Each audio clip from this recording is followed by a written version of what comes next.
Kevin Lerena, thank you for taking the time to talk to me today. Tell me about your thoughts about your upcoming fight with Radchenko. Yeah, look, I'm excited. Obviously, it's the first time the WBC world title is going to be defended on South African on home soil. And preparation's been good. It's been hard prep, as I always train hard. Like somebody mentioned in the presser, I train as if I'm broke, but that's the mentality. I'm working really hard to be successful on the 1st of May. I've got a tough task ahead of me. Serhiy Radchenko is a good boxer. But I'm excited, and I always leave no stone unturned in my training camps, and I'm looking to put on a spectacle. Brilliant. And I mean, you are 32 now. Assuming you go on to win this fight, you can't assume that, but let's say you do.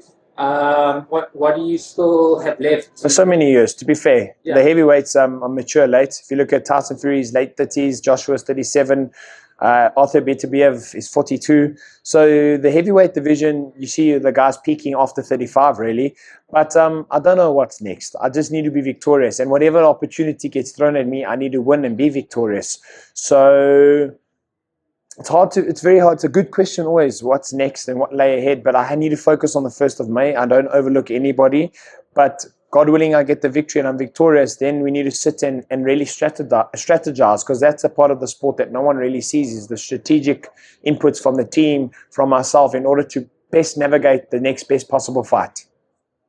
Okay, and tell me, you were talking about in your press conference earlier that you've kind of can be between 3 weight divisions. Yeah. And you had to lose 10 kgs in 3 weeks. How do you go about doing that? Look, that sounds crazy. Yeah, it is crazy. Weight cutting is ridiculous. It's crazy. It's hard. It's not easy, but it's doable. If I had to go down from 101 to 90, would I be able to make it? Probably. Would it drain my energy? Yes, probably it would, but I'd make the weight if the fight was big enough. That's why Bridgerweight's perfect for me, because it's that middle ground between heavyweights and cruiserweights. Can I go up to heavyweight? Yes, I can too. So I do have the luxury of fighting 3 weight divisions at any given time, but it's not easy to make cruiserweight, and cutting weight is a daunting task. As you said, Joe, what is your current weight and your height? I'm 6'1", 185, I think, 185 or 186 centimeters, and I walk around 102, 103, and then I make 101, which is the Bridgerweight limit. So I just dip into the weight. Okay, and I mean, you've been in this game a long time. What's been the highlight of your career so far?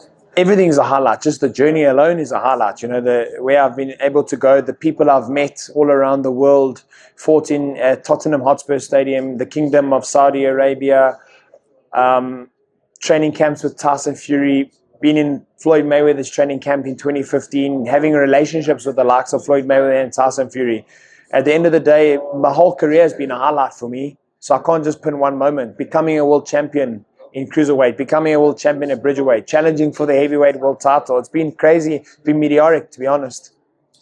Okay, great. Tell me, what does it mean to have that next to you?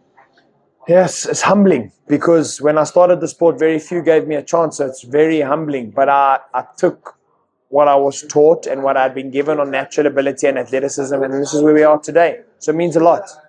It means a lot. I speak for the people who said, who've been told in their lives that they couldn't make it. And tell me, who were some of your inspirations growing up as a young boxer? To be honest, I've always been inspired by working hard and grind. I've never really idolized anybody, I must be honest with you. I haven't. I've always been working hard to become a better version of Kevin Lerena. And yes, there's people that I've seen and admire the work they do, but I didn't idolize anybody. Because I think if you take a little bit out of everybody and you make your own self, that's what makes a successful recipe.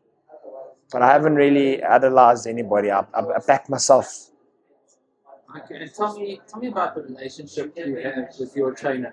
No, we've got a good relationship. I've been with Peter for many, many years, and he understands me. I understand him from a training point of view, from a business point of view, and it's not hard work. He's just got his duty is to prepare me and get me in the best shape possible, with the best skill set possible, and it's my duty to have the discipline and the respect to show up for training and to give my all and to show up on the night. So it's a good relationship, a mutually beneficial relationship.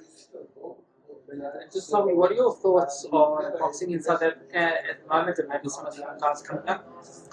Boxing in South Africa, I think it's not in a bad place.